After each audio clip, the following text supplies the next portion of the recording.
Assalamualaikum warahmatullahi wabarakatuh. Selamat malam semuanya. Terima kasih. Sebelumnya terima kasih kepada Ibu Pina selaku dosen komunikasi antar budaya.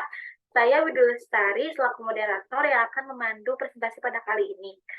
Tentu saja saya tidak sendiri, yaitu ada teman saya, itu ada Herudisa, Hilma, Iqbal, Nabila, dan Tahima. Baik, langsung saja ke materi, yaitu kita akan menjelaskan tentang manusia, budaya, bahasa, dimensi waktu antar budaya. Komunikasi antar budaya yaitu merupakan proses yang universal. Komunikasi merupakan pusat dari seluruh sikap, perilaku dan tindakan yang terampil. Manusia tidak bisa dikatakan berinteraksi sosial kalau dia tidak berkomunikasi dengan cara atau melakukan informasi, ide-ide, gagasan, maksud serta emosi yang dinyatakan dalam simbol-simbol dengan orang lain. Maka dari itu, manusia sebagai makhluk sosial yang tidak bisa lepas dari komunikasi. Lanjut, dan di sini ada bahasa dan budaya. Hubungan antara bahasa dan kebudayaan adalah hal yang menarik untuk dibicarakan, sehingga membuat masyarakat luas dengan berbagai latar belakang tertarik untuk membicarakannya. Tujuan dari sudut kebudayaan bahasa adalah wujud dari kebudayaan, bahasa sebagai wadah dan refleksi kebudayaan masyarakat, pemiliknya, dan dari bahasa kita dapat mengetahui berapa tinggi tingkat kebudayaan suatu bangsa. Hal ini terkait dengan waktu dan perbedaan budaya adalah yang pertama ada analisis waktu dan tempo. Selanjutnya akan dijelaskan oleh Hilma. Baik, terima kasih kepada moderator. Di sini saya akan menjelaskan mengenai manusia, budaya, dan bahasa dari buku Deddy Mulyana. Dalam buku ini dijelaskan bahwa jika kita memandang manusia dari segi linguistik, sudah dipastikan bahwa manusia tersebut tidak dilahirkan dengan bebas. Mengapa? Karena manusia itu mewarisi suatu bahasa yang cukup banyak penuh dengan ungkapan-ungkapan yang pelik, kata-kata yang kuno, dan juga tata cara bahasa yang membosankan. Akan tetapi memang di sini bahasa itu untuk mempertajam dan juga untuk menegaskan dan menyampaikan gagasan manusia tersebut. Dan memang kerangka tata bahasa di sini sudah dilahirkan oleh budayanya sebelum manusia itu ada atau sebelum manusia itu lahir. Jadi sudah dipastikan bahwa bahasa dan budaya memang merupakan dua hal yang selalu dikait-kaitkan dan tidak bisa dipisahkan. Apa yang kita bicarakan, bagaimana kita membicarakannya, lalu bagaimana kita berpikir, dan apa yang kita perhatikan semuanya dipengaruhi oleh budaya. Dalam buku Deddy Mulyana ini dijelaskan ada beberapa contoh yang membahas tentang manusia, budaya, dan bahasa. Salah satunya ketika membandingkan antara orang Inggris dan juga Hopi ketika menunjukkan kata air. Jadi di orang-orang Inggris biasanya mereka menyebut kata air atau seluruh zat yang cair dengan sebutan water. Tapi mereka juga bisa membedakan mana itu danau, mana itu sungai, mana itu air terjun, mana itu geyser, dan lain sebagainya. Akan tetapi di Hopi, Arizona, mereka memiliki dua kosakata untuk menunjuk kata air. Yang pertama adalah pehi, di mana kata tersebut digunakan untuk menunjukkan air dalam cakupan yang lebih luas, seperti air di dalam danau, air di dalam laut, air di dalam sungai, dan lain sebagainya. Sedangkan untuk menunjukkan air dalam jangkauan yang lebih kecil seperti air dalam botol, air dalam gelas, air dalam kendi, mereka biasa menyebutnya dengan kata kei. Jadi dari contoh di atas, dari contoh yang sudah saya sebutkan barusan, bahwa setiap budaya menentukan kategori-kategori berdasarkan kemiripan-kemiripan yang dapat diidentifikasi. Setiap budaya juga telah mengkategorikan pengalaman melalui bahasa dengan cara yang tidak disadarinya.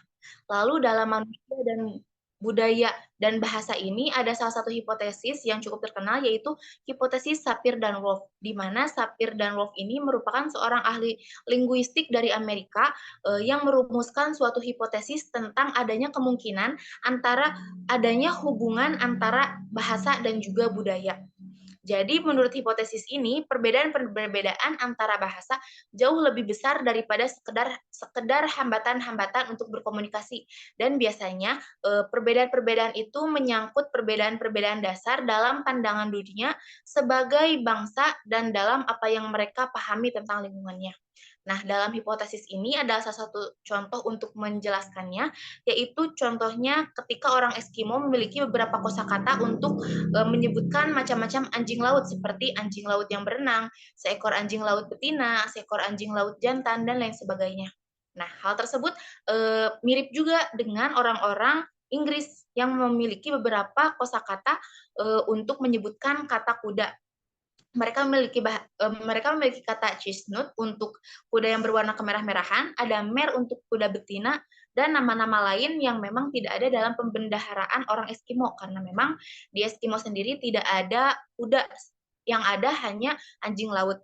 Jadi dari contoh yang disebutkan tadi, ada beberapa pertanyaan, yaitu apakah dengan pembendaharaan kata tersebut memaksa orang-orang yang tidak memiliki bahasa berlainan untuk merumuskan informasi dan mengkategorikan informasi tersebut dengan berlainan pula?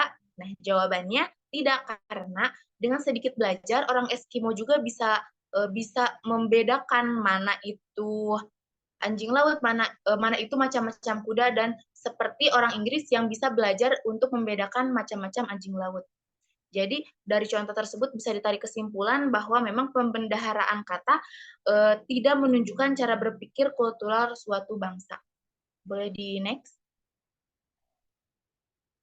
Lalu selanjutnya ada dimensi waktu komunikasi antar budaya, masih dalam bukunya Deddy Mulyana.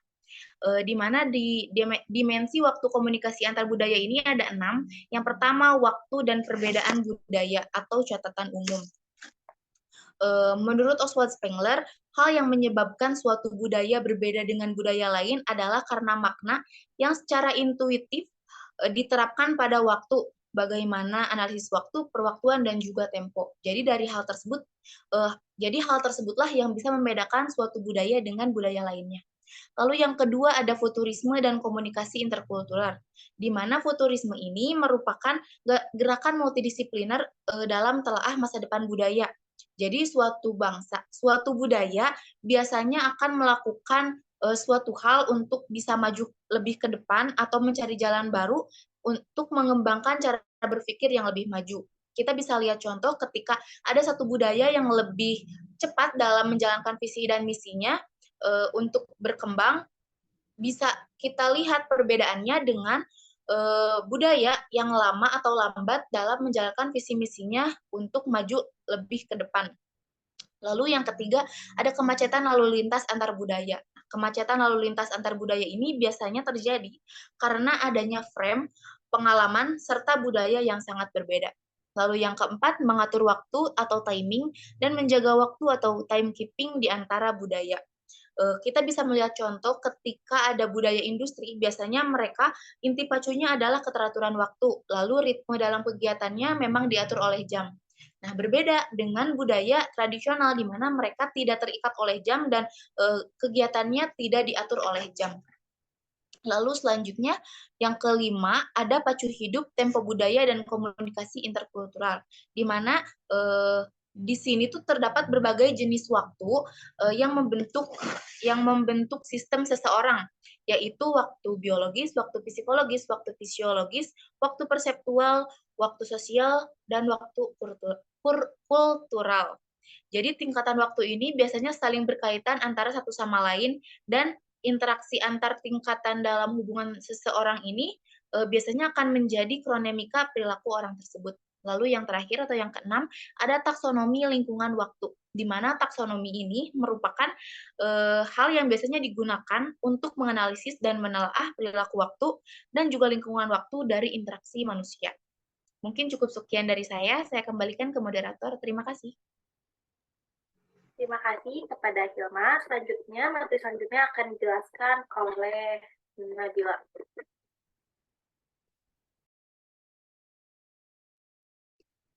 Baik, terima kasih kepada Saudari Wiwi yang telah memberikan waktunya kepada saya. Di sini saya akan menjelaskan mengenai sumber lain dari buku yang dikaji sebelumnya, yaitu poin yang pertama ada mengenai bahasa, di mana dalam referensi jurnal lain ada yang mendefinisikan bahwa bahasa merupakan suatu produk sosial atau produk budaya, bahkan merupakan bagian yang memang tak terpisahkan dari kebudayaan tersebut. Sebagai produk sosial atau budaya tertentu, bahasa merupakan wadah sebuah aspirasi sosial maupun kegiatan dan perilaku masyarakat. Adapun wadah untuk penyikapan budaya termasuk teknologi yang diciptakan oleh masyarakat untuk memakai bahasa tersebut. Nah, bahasa juga sebagai hasil budaya mengandung nilai-nilai masyarakat penuturnya menurut Sumarsono pertama tahun 2002. Ada juga bukan saja merupakan sebuah properti di mana yang ada di dalam diri manusia yang dikaji sepihak oleh para ahli bahasa, tetapi bahasa juga merupakan alat komunikasi antar personal. Komunikasi selalu diiringi oleh interpretasi yang di dalamnya terkandung makna. Dari sudut pandang wacana, makna memang tidak pernah bersifat absolut, yang artinya selalu ditentukan oleh berbagai konteks yang selalu memang mengacu pada tanda-tanda terdapat dalam kehidupan manusia yang di dalamnya memang ada unsur budaya. Karena itu, bahasa juga memang tidak pernah lepas dari konteks budaya dan keberadaannya memang selalu dibayangi oleh budaya. Nah, lalu poin yang kedua mengenai komunikasi dan budaya, di mana dalam referensi jurnal lain ada yang mengatakan bahwa mendefinisikan sebagai komunikasi dan budaya tidak hanya sekedar dua kata, tetapi dua konsep yang tidak bisa dipisahkan, di mana dalam definisi tersebut memang sama halnya dengan buku yang memang dikaji sebelumnya. Dikaji oleh kelompok kita, di mana dalam jurnal tersebut juga dikatakan bahwa untuk merumuskan budaya saja, Gudin Kunz dan Yun Kim menyebutkan bahwa sementara komunikasi itu sendiri begitu beragam dan kontroversi dalam pendefinisiannya, atau dengan kata lain, di antara para ahli komunikasi, belum Hartu menyatakan bahwa studi komunikasi antar budaya yang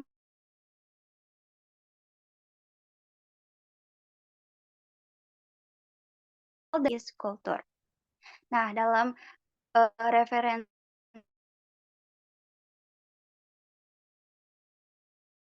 komunikasi dan budaya merupakan mempunyai hubungan timbal balik seperti dua sisi mata uang, di mana definisi dari halnya dengan referensi buku yang memang kita kaji, di mana dalam jurnal ini menyatakan bahwa budaya menjadi bagian dari perilaku pun turut untuk menentukan, memelihara, mengembangkan, atau mewariskan budaya seperti yang dikatakan oleh Edward T. Hall, bahwa komunikasi adalah budaya dan budaya adalah komunikasi.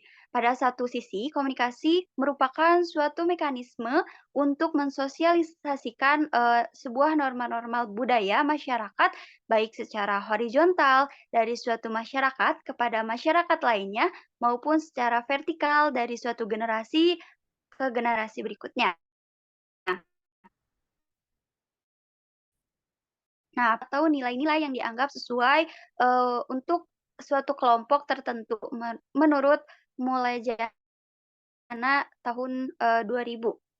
Nah, lalu selanjutnya poin yang ketiga itu ada contoh budaya mempengaruhi bahasa, di mana dalam analisis sistematik Abdul Chaer mengatakan bahwa bahasa itu bersifat unik dan mempunyai hubungan yang erat dengan budaya masyarakat dalam pemakaiannya, di mana maka analisis suatu bahasa itu hanya berlaku untuk bahasa itu saja, namun tidak dapat digunakan untuk menganalisis bahasa lain. Nah, seperti halnya, contohnya umpamanya kata ikan dalam bahasa Indonesia merujuk kepada jenis binatang yang hidup dalam air dan bisa dimakan sebagai lauk. Nah, dalam bahasa Inggris sepadan dengan kata fish yaitu ikan. Dalam bahasa Banjar itu kata ikan itu disebut dengan iwak. Tetapi kata iwak itu dalam bahasa Jawa bukan hanya berarti ikan atau fish, melainkan juga berarti daging, tempe, tahu. Nah, dalam bahasa Jawa itu mereka menyebut dengan kata iwak. Nah, eh, mengapa hal tersebut bisa terjadi? Karena semua itu adalah adanya bahasa gitu. Karena bahasa itu adalah suatu produk budaya dan sekaligus wadah untuk penyampaian kebudayaan dari masyarakat mengenai bahasa yang bersangkutan. Nah, ada halnya juga mengenai contoh dalam budaya masyarakat Inggris yang tidak mengenal nasi sebagai makanan pokok saja, hanya ada kata rice untuk menyatakan sebuah nasi, beras, gabah, dan padi. Karena itu, kata rice pada konteks tertentu berarti nasi, dan pada konteks lain berarti gabah, pada konteks lain juga bisa dikatakan sebagai beras ataupun padi. Nah, oke yang selanjutnya yaitu ada contoh perbedaan dasar dalam pandangan dunia tentang apa yang mereka pahami.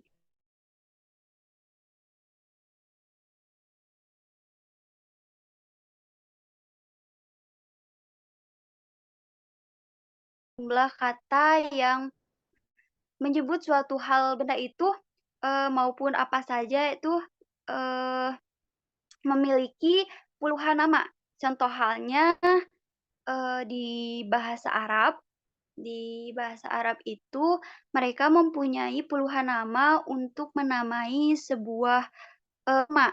Mulai dari kurma yang masih di pohon apa, yang masih dipetik apa, sampai yang masih yang telah kering itu dinamai apa. Nah, seperti itu. Mereka memiliki beberapa banyak kata untuk memaknai untuk menamai suatu benda tersebut. Nah, ada beberapa keistimewaan bahasa tersebut yang dipakai suatu bangsa ataupun daerah tertentu untuk membatasi suatu cara-cara berpikir mereka, cara-cara pandang bangsa dan daerah yang memang bersangkutan terhadap fenomena tempat mereka hidup.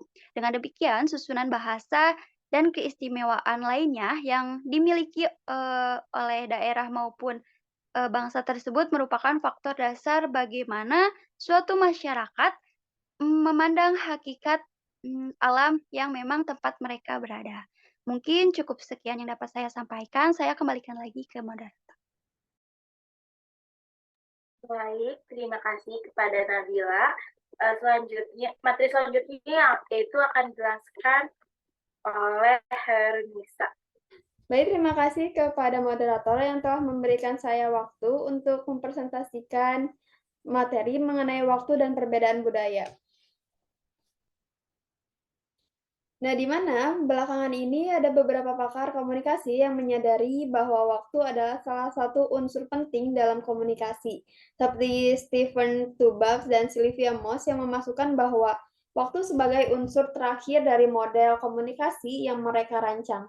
Di mana pada pandangan Tubbs dan Moss ini, arti pentingnya waktu dalam komunikasi seperti disyaratkan oleh Frank Dance dalam model komunikasi yang berbentuk spiral, yang dimana bahwa perilaku komunikasi kita yang lampau dapat mempengaruhi perilaku komunikasi kita di masa kini. Sebagaimana perilaku komunikasi kita di masa kini akan mempengaruhi perilaku komunikasi kita pada masa datang. Dan Edward Hall juga dalam bukunya dengan judul The Dance of Life, panjang lebar membahas mengenai arti pentingnya waktu bagi komunikasi antar budaya. Di mana menurut Hall, suatu kendala dalam komunikasi antar budaya bahwa setiap budaya memiliki kerangka waktunya sendiri yang ditandai dengan pola-pola yang unik.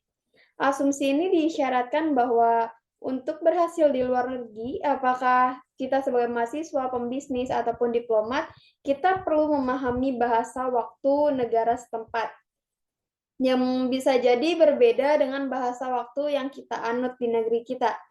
Mengapa waktu termasuk dalam unsur penting dalam komunikasi? Ya karena secara sederhana jawabannya karena kita hidup dalam waktu. Komunikasi pasti terjadi di dalam waktu juga. Dan penting juga bahwa komunikasi seringkali dengan konteks tertentu seperti pagi, siang, sore, malam, cepat, lambat, dan sebagainya, memberikan makna sebagai konsekuensi juga membawakan efek tertentu. Di mana perceraian seorang penyiar berita sebuah TV swasta dengan suaminya yang juga seorang selebritis pada awal tahun 2004 yang dipicu isu perselingkuhan sang istri dengan pria lain yang tepatnya hal ini juga dikarenakan mengapa malam-malam curhat dengan orang yang bukan mahram. Sama pada orang tua sendiri yang nggak mungkin nelpon kalau nggak darurat.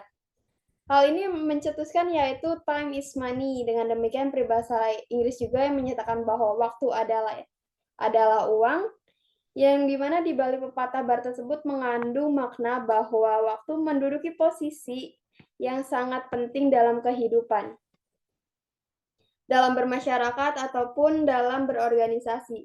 Dan ketepatan waktu juga termasuk norma yang terpenting, di mana Tihal juga mengatakan bahwa waktu adalah uang dan kita berprinsip pada waktu.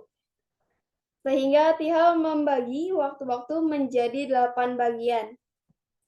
Yang pertama ada waktu biologis atau biological time yang merupakan waktu alami dalam dunia modern ditunjukkan oleh waker atau jam tersendiri secara tradisional dibentuk dengan irama alam. Usia alam, peredaran bintang, matahari, ataupun peredaran bulan. Lalu ayam berkokok, usia manusia, dan juga merupakan waktu saat kita mengantuk ataupun lapar. Contohnya seperti fenomena jet lag atau kelelahan fisik dan psikis akibat penerbangan, yang ketika kita merasakan bahwa ada gejala terjadinya konflik sistem antara waktu biologis yang kita rasakan didasarkan atas siklus 24 jam dari planet kita. Yang kedua ada waktu pribadi atau personal time, di mana waktu pribadi mengisyaratkan bahwa pengalaman seseorang orang yang berkelainan dengan waktu tergantung pada situasi, konteks, aktivitas, dan keadaan psikologi dan emosi dari orang tersebut. Seperti contohnya adalah sepasang suami istri yang berbulan madu selama 2 bulan akan merasa waktu berlalu sangat cepat. Berbeda dengan seorang siswa yang sedang mengerjakan ujian, akan merasakan bahwa waktu berjalan sangat lambat. Karena hal ini lazimnya orang merasa akan berada dalam suasana yang menyenangkan, akan merasa bahwa waktu berjalan dengan sangat cepat, sedangkan orang dalam waktu yang cenderung kesusahan ataupun merasakan penderitaan akan merasa waktu berjalan sangat lambat. Yang ketiga ada waktu fisikis atau waktu fisik ataupun physical time, yang dimana waktu ini dialami atau diukur dengan tujuan pragmatis ataupun ilmiah, seperti waktu yang diramalkan kapan akan tiba musim hujan, kapan akan tiba musim kemarau, sehingga kapan juga akan terjadi gerhana matahari ataupun bulan. Yang keempat ada waktu metafisik atau metaphysical time, yang dimana sejenis waktu pribadi tetapi lebih subjektif lagi dan sangat sulit dijelaskan secara biasa. Di mana konsep waktu ini mungkin paling jarang diteliti kaum ilmuwan, baik waktu pribadi ataupun waktu fisik tidak dapat menerangkan waktu metafisik ini. Yang dimana metafisik merupakan contoh waktu yang hanya dialami oleh orang-orang ataupun seseorang yang mengaku bahwa mereka pernah bertemu dengan malaikat, makhluk halus, ataupun situasi atau kejadian di saat mereka merasa bahwa mereka pernah mengalami mati suri. Yang kelima ada waktu mikro, yaitu micro time, yaitu di mana waktu ini dipengaruhi atau terikat oleh budaya primer, di mana aturan-aturannya hampir seluruhnya di luar kesadaran. Meskipun banyak budaya yang didominasi oleh pola waktu yang sama, seperti waktu monokronik dan polikronik. Yang keenam ada waktu sinkron atau sync time, yang dimana hal ini akan berasal dari media yang dilacak dari awal atau gambar yang berbicara seperti rekaman dan visual. Hal ini di mana orang yang tidak sinkron dengan kelompoknya dianggap mengganggu kelompok tersebut. Hal ini berdasarkan bahwa contohnya ketika orang New York yang terbiasa berjalan lebih cepat daripada penduduk kota kecil Colorado Springs, dan sebagaimana orang Jakarta berjalan lebih cepat dibandingkan penduduk pegunungan Tengger, yang dimana keadaan membuat kita merasa bahwa dia hanya akan membuat kita atau menghambat perjalanan kita. Yang ketujuh ada waktu sakral, di mana hal ini bersifat imaginer, di mana Anda bisa membayangkan bahwa saat-saat tertentu begitu suci dan begitu sesuai atau dengan tingkat kesakralan yang sangat tinggi. Sebagai contoh ada umat Islam yang misalnya yang sholat tahajud, berzikir dan mengajukan doa atau memohon ampunan kepada Allah di saat waktu-waktu tertentu seperti saat waktu di sepertiga malam dan juga sebagian hari seperti Jumat yang lebih sakral dibandingkan hari-hari lainnya. Ataupun umat Kristen yang memiliki waktu sakral seperti malam dan hari Natal, hari Nyepi dan juga bagi orang Hindu dan juga sebagainya. Yang kedelapan ada waktu profan, yaitu waktu yang berkembang dari waktu metafisik, yang bisa dicontohkan bahwa waktu profan dan waktu sakral begitu lekat satu sama lain. Banyak orang tidak bisa mengubah atau menunda waktu sakral mereka. Seperti kaum Kristiani tidak akan bersedia memajukan hari Natal berdasarkan alasan bahwa hari Natal terlalu dekat dengan tahun baru.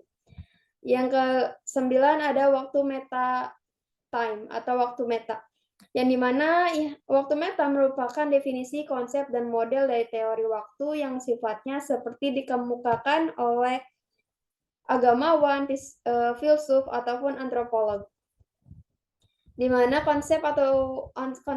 definisi dan konsep yang berkelainan atau bahkan bertentangan tentang waktu disebabkan oleh beragamnya perspektif yang digunakan, termasuk dalam perspektif normatif.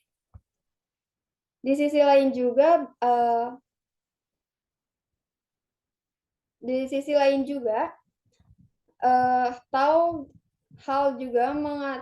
mengubah atau membedakan konsep waktu menjadi dua konsep, yaitu ada waktu monokronik dan waktu polikronik. Yang dimana waktu hal ini dikarenakan setiap kebudayaan mengajarkan kepada kita untuk menggunakan dan melihat waktu secara berbeda-beda. Kebudayaan mengajarkan kita bahwa bagaimana memandang masa lalu, masa kini, dan masa yang akan datang, dan juga faktor persepsi budaya terhadap suatu hal yang mempengaruhi kita ketika sedang berkomunikasi. Orang Cina dan Inggris dianggap berorientasi ke masa lalu, sehingga resentasi terhadap perubahan-perubahan yang akan datang. Sebaliknya, orang Filipina dan Amerika Latin dianggap berorientasi ke masa kini, dan orang Amerika Utara dan India dianggap berorientasi pada waktu yang akan datang. Edward T. Hall juga menggambarkan bahwa bentuk pandangan kebudayaan orientasi ini, yakni waktu monokronik dan juga waktu polikronik, di mana kebudayaan ataupun secara luas dipraktikkan oleh waktu polikronik, kebudayaan dengan waktu monokronik atau M-time secara luas diperhatikan oleh orang Eropa Utara dan Amerika Utara, dengan ciri khas adanya tekanan pada jadwal ketepatan waktu kerja, sedangkan pada polychronic time ataupun peak time dipraktikkan oleh orang Afrika, penduduk asli Amerika, dan juga orang Meksiko yang dengan ciri-ciri lebih mengutamakan relasi dengan orang lain dibandingkan jadwal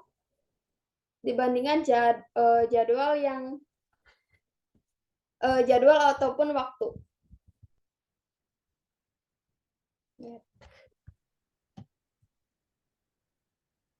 Udah? Belum, sebentar.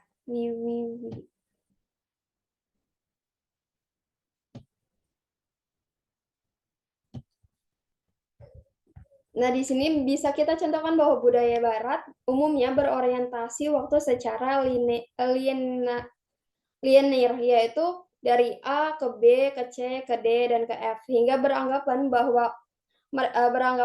bahwa waktu itu seperti garis lurus ataupun jalan raya yang dimana waktu kita tidak bisa berputar ataupun kembali dengan waktu yang sangat cepat ataupun kita bisa mengalami hal tersebut. Sehingga hal ini juga yang memicu munculnya peribahasa waktu adalah uang. Penganut waktu M-Time juga berusaha memperoleh penghasilan sebanyak-banyaknya dengan menghabiskan waktu sesingkat-singkatnya.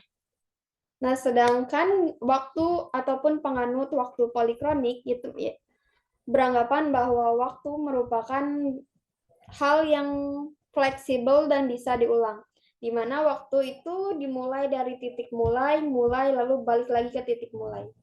Nah, sedangkan perbedaan waktu dari monokronik juga dengan waktu polikronik sangat-sangat berbeda jauh. Dilihat dari relasi antar pribadinya, waktu M-Time lebih menjadwalkan waktu di mana waktu yang mengatur kita, sedangkan P-Time di mana jadwal ataupun kita yang mengatur waktu.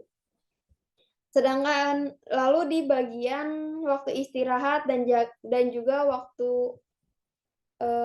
mandi ataupun waktu lainnya, di mana waktu istirahat pribadi diatur oleh di mana waktu yang mengatur Anda, sedangkan polikronik di mana kitalah yang mengatur waktu. Di sisi lain juga ada dalam sisi jam kerja, di mana M-Time adanya pemisahan waktu jam kerja yang jelas antara waktu pribadi dan juga waktu kantor. Sedangkan P-Time tidak adanya pemisahan yang jelas antara waktu kerja dinas dengan waktu kerja pribadi kita. Nah, sedangkan untuk cara menangani tugasnya, penganut M-Time ini mengerjakan satu tugas di satu waktu, sedangkan P-Time menangani pekerjaan yaitu dengan cara banyak tugas ditangani secara simultan, dan sehingga M-Time ini merasa bahwa ketika satu hari harus mengerjakan tugas ini, maka tugas ini harus selesai. Sedangkan P-Time menganggap bahwa tugas ini juga bisa diselesaikan di lain waktu, ataupun tugas lain waktu yang bisa dikerjakan di hari sekarang. Nah, itulah perbedaan antara penganut waktu monokronik dan juga waktu polikronik. Untuk materi selanjutnya, saya kembalikan kepada moderator. Baik, terima kasih kepada Risa. Materi selanjutnya yaitu akan dijelaskan oleh Fahima. Pada Fahima. Baik, terima kasih moderator.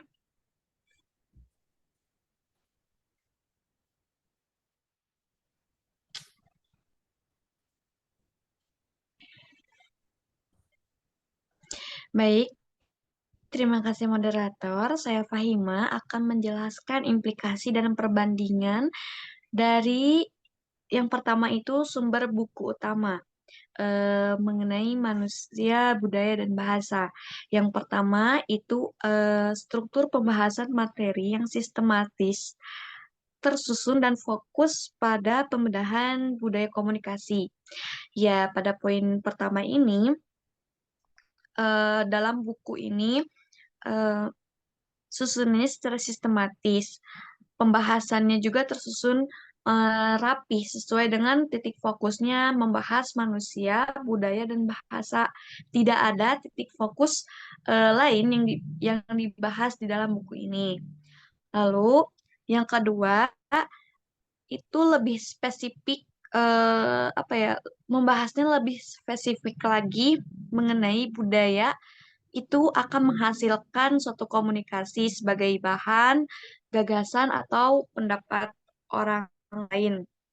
Tapi menurut saya pribadi, di sini budaya itu juga akan bisa terlihat dari perkataan, cara pandang, cara berpikir, sampai kepada pakaian seseorang gitu. Akan terlihat, sehingga di situ seseorang itu akan membawa budaya budaya lingkungannya masing-masing. Dan dari situlah kita bisa menilai seseorang secara singkat tentang dirinya sampai kepada kita memahami, mengerti kedudukan seseorang itu, gitu. Jadi pentingnya budaya itu akan menentukan sampai kepada kedudukan secara singkatnya gitu. Lalu poin yang ketiganya itu eh, penulis dari buku ini mengajak ya kita untuk mengkaji bahasanya secara lebih dalam dengan mengambil hipotesis dari antropologi sebagai acuan acuan untuk kita menganalisis proses mohon maaf proses dari terbentuknya suatu budaya dalam sebuah bahasa gitu. Next.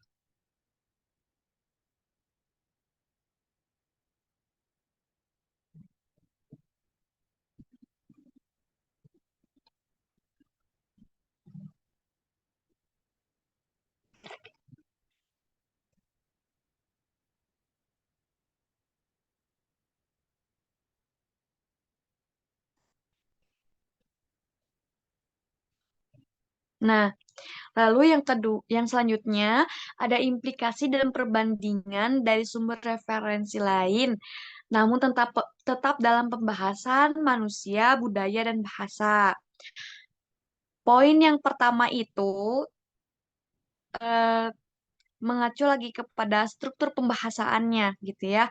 Apabila tadi sebelumnya di dalam buku eh, titik fokus pembahasannya itu tertuju pada manusia, budaya, dan bahasa. Tetapi yang saya lihat dari referensi yang lain begitu, jurnal yang lain, eh, titik fokus tujuannya itu terbagi. Jadi eh, contohnya mengandung unsur promosi atau iklan begitu ataupun kampanye dan lain-lain. Sehingga menurut saya ada ketidakmurnian ilmu yang tercampur di dalam jurnal tersebut begitu. Pada intinya eh, referensi yang lain juga mencari hal-hal yang menarik untuk agar publik bisa membacanya lebih dalam lagi. Lalu, poin yang keduanya itu ada isi pembahasan yang isinya itu yang memiliki tujuan berbeda-beda dan isinya juga tidak utuh. Jadi hanya penggalan puisi ya seperti poin yang pertama hanya dicari hal-hal yang menarik gitu. Terus yang poin yang ketiga itu bahasa memiliki keunikan tersendiri karena bahasa terbentuk dari persepsi kelompok yang dikembangkan dan menjadi budaya bahasa. Nah, kalau dari sini jadi persepsi kelompok itu akan berbeda-beda. Menurut kelompok A, bahasanya seperti ini. Menurut kelompok B, bahasanya bisa seperti itu. Banyak sekali hal-hal yang berbeda dan itu tercipta murni sesuai dengan persepsinya setiap kelompok itu sendiri. Lalu, poin yang keempat, ada budaya dan bahasa, yaitu suatu ikatan yang tidak bisa dipisahkan. Budaya Sehingga menurut saya budaya dan bahasa ini adalah sesuatu hal yang bersifatnya simbiosis mutualisme, saling menguntungkan dan tidak bisa dipisahkan begitu. Mungkin itu implikasi yang bisa saya sampaikan dari sumber buku maupun sumber referensi mengenai manusia, budaya, dan bahasa. Saya akan kembalikan lagi kepada moderator.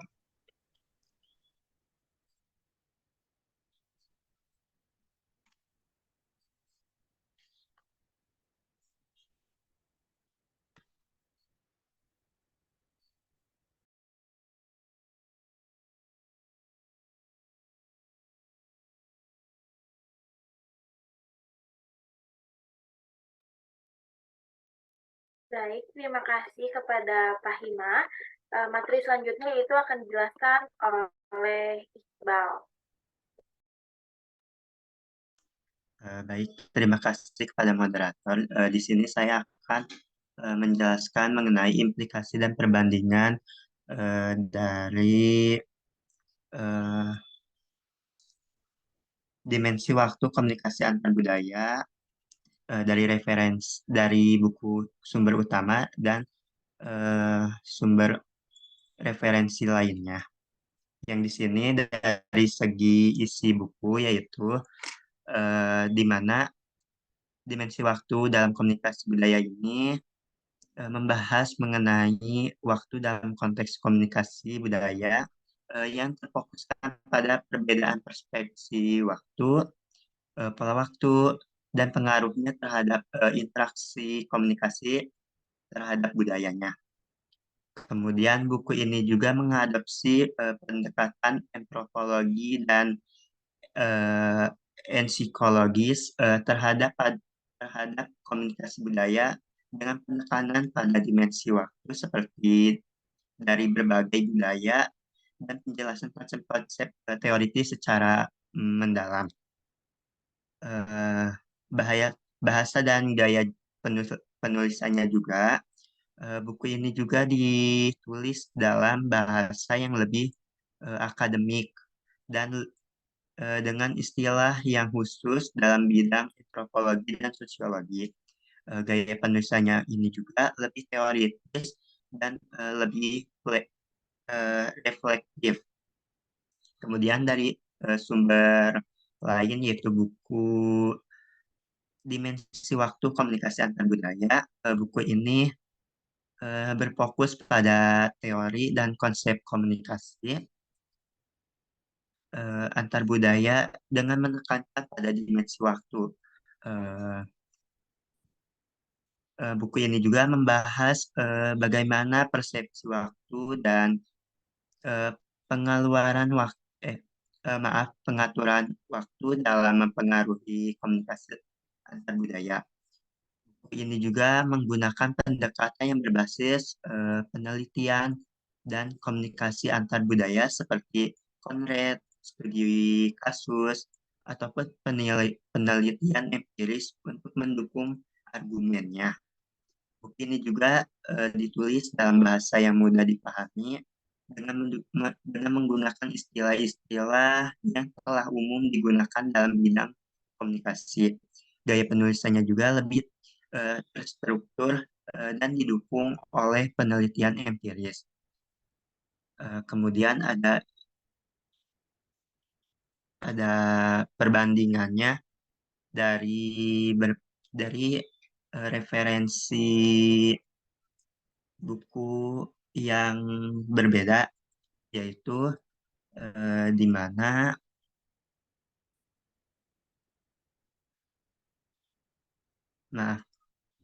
buku ini lebih terkonsep kepada istilah-istilah seperti monokronik dan polikronik untuk mengembangkan cara orang itu menggambarkan cara memandang waktu di budaya yang berbeda dan lebih banyak contoh kasusnya dibandingkan buku utama. Kemudian dari buku utama itu menggunakan konsep seperti waktu dan perbedaan budaya, turisme dan komunikasi intelektual, kemacetan lintas budaya, antar budaya, mengatur waktu, dan menjaga waktu.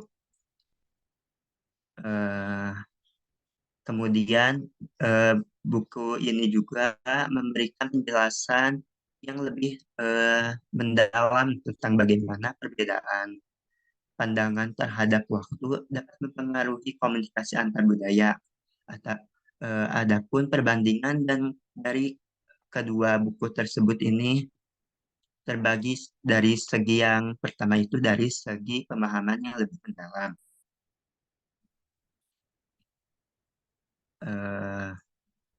Ini mah implikasi ya. Nah, ini perbandingannya itu yang pertama itu fokusnya. Dari fokus yang buku pertama itu lebih terfokus pada waktu dan perbandingan komunikasi, sedangkan buku referensi lainnya itu lebih luas ya, lebih luas pada komunikasi budaya secara umum. Kemudian ada dua pendekatan. Pendekatan ini dari segi buku utama itu lebih menggunakan pendekatan komunikasi antar budaya berbasis penelitian. Sedangkan buku referensi lainnya itu mm, menggunakan pendekatan antropologis atau sosiologis. Kemudian dari segi bahasa dan gaya penulisan itu, buku pertama itu menggunakan bahasa akademik dan penulisannya lebih teoritis dan ditulis dalam bahasa yang lebih mudah dipahami dengan gaya penulisan yang lebih terstruktur. Kemudian dari referensi lainnya itu menggunakan bahasa tulis yang lebih mudah dipahami dengan gaya penulisannya lebih terstruktur dan banyak juga studi kasusnya atau contoh kasusnya. Kemudian yang keempat, ruang lingkup. Ruang lingkup ini dari buku pertama lebih terfokus pada pengaruh dimensi waktu dalam komunikasi antar budaya. Sedangkan buku referensi lainnya itu lebih luas dengan membahas konsep-konsep antropologi dan sosiologi yang lebih umum. Kemudian yang kelima itu penerapan praktisi. Buku pertama itu terfokus pada pemahaman konsep dimensi waktu tanpa memberikan secara praktis, secara efektif saran praktisi dan strategi dalam menghadapi perbedaan dimensi waktu dalam komunikasi antar budaya. Sedangkan buku referensi lain itu menggunakan saran praktisi atau strategi dalam menghadapi perbedaan dimensi waktu dalam komunikasi antar budaya. Kemudian ada implikasi, next ke implikasi.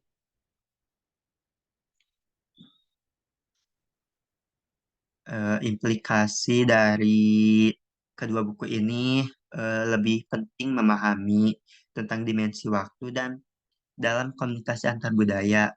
Kedua buku tersebut juga menunjukkan bahwa pandangan terhadap waktu sangat bervariasi di antara budaya yang berbeda, sehingga bisa menjadi sumber kesalahpahaman ataupun ketidaknyamanan dalam interaksi lintas budaya jika tidak dipahami dengan baik.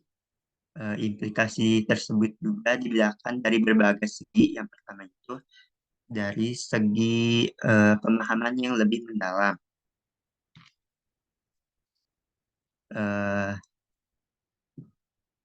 Dari segi yang pertama ini, dengan membaca kedua buku tersebut, saya mendapatkan pemahaman yang lebih mendalam tentang peran dimensi waktu dalam komunikasi antar budaya dan komunikasi budaya secara umum.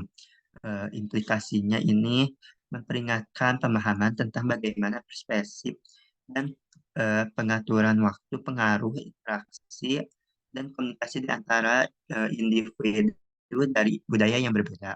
Kemudian yang kedua, pendekatannya beragam.